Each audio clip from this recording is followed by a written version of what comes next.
Welcome sa ating video tutorial ng preventive maintenance ng Blue Box. Ang prosesong inyong matututunan ay isinasagawa lamang sa Plant 1 Fabrication Welding Parts Preparation.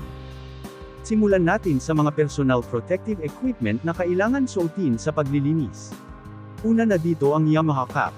Sumunod ang safety goggles, surgical gloves, safety shoes, armband, at ang face mask. Mahalagang paalala para sa kaligtasan.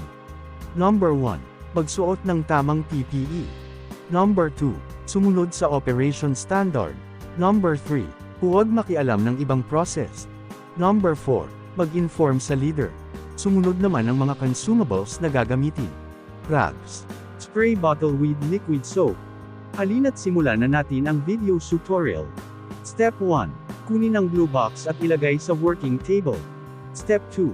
Sprayhan ng liquid soap ang Blue Box gamit ang spray bottle na may liquid soap. Step 3.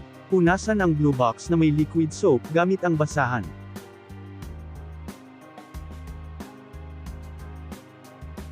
Step 4. Itaob ang Blue Box sa paleta pagkatapos punasan. Step 5. E-verify ng leader kung nagawa ng maayos ng associate ang tamang procedure.